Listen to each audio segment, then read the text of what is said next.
Alo. Xong. Cho bố mẹ này.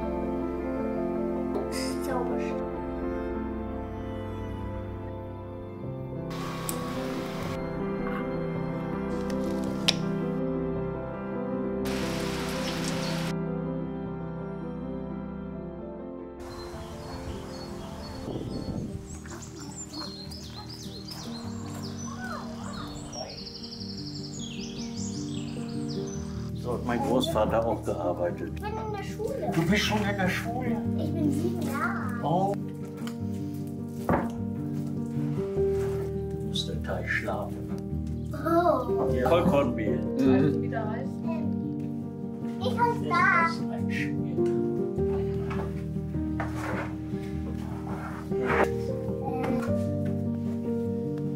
Ja. Hin. Einklappen. Immer nach hinten, ja. Nee, Muss ihn fragen, ob er Marmelade. Ich noch eine Versuch was so hier. Also, mein Brötchen. Nee, ist nur. Aus, nur Blut, das reicht. đúng ngày Tết này. Brötchen.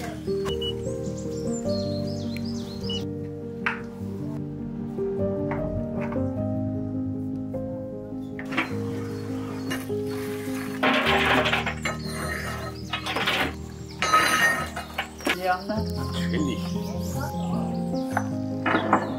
Hallo. Xong.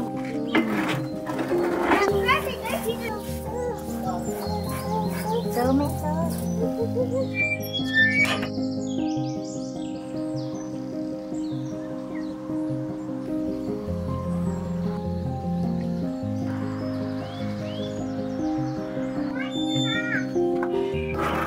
Ist doch ein bisschen zu viel, aber das ist wunderbar.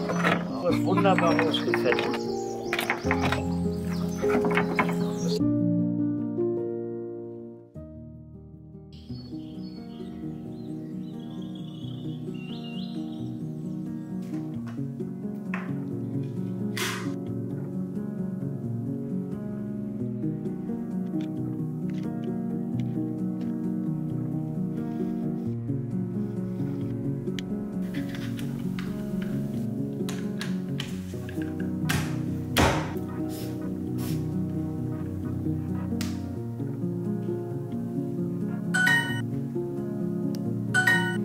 The drinks are on the table.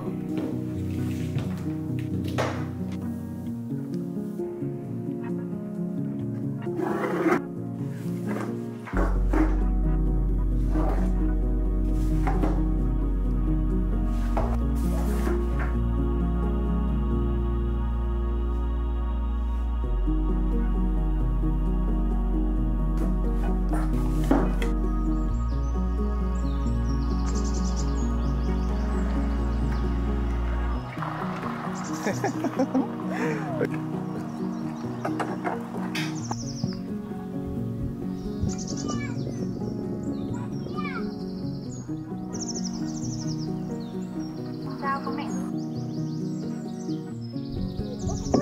Nếu phải đi vào đây để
Lekker. Nhiều lắm.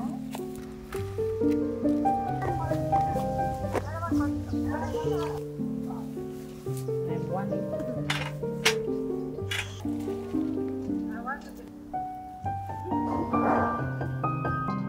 Mama is.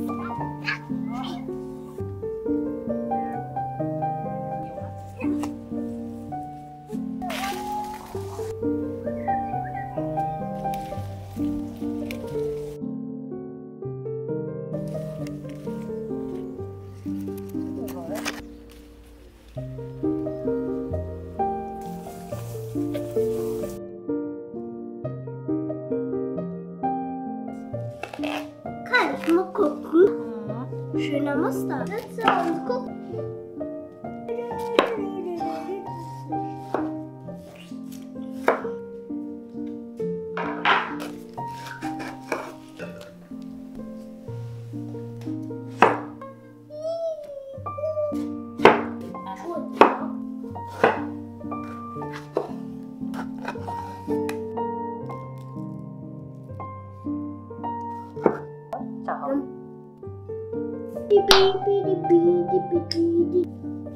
Boah, Erdbeer.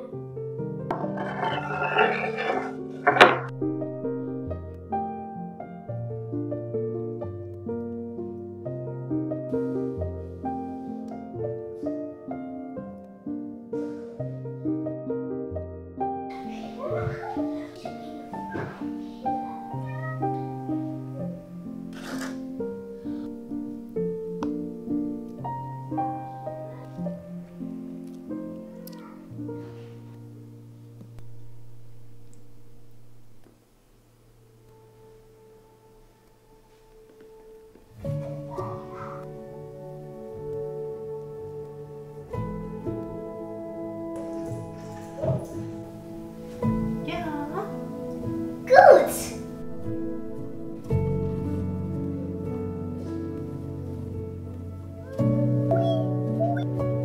Das ist aber Zauberschau.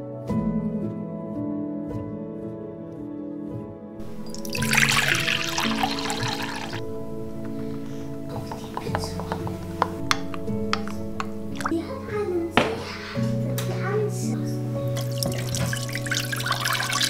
Thỉnh thoảng nó bị đọng thôi đấy.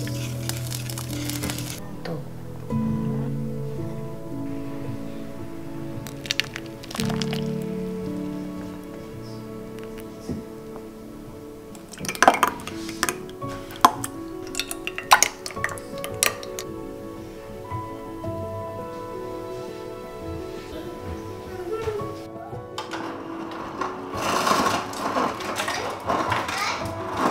Con cứng này và con cứng này.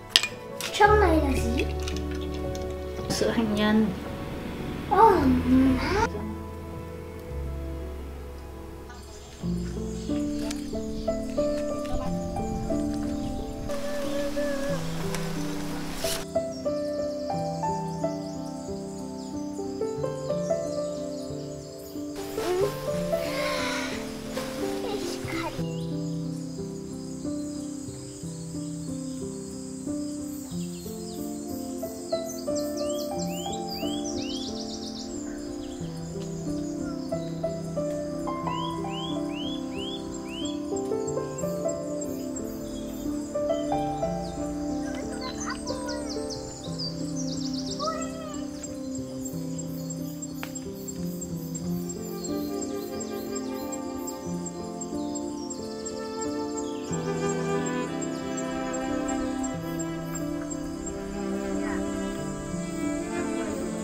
Au. Sila, awas.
Thịt vuông đi.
Kem hả?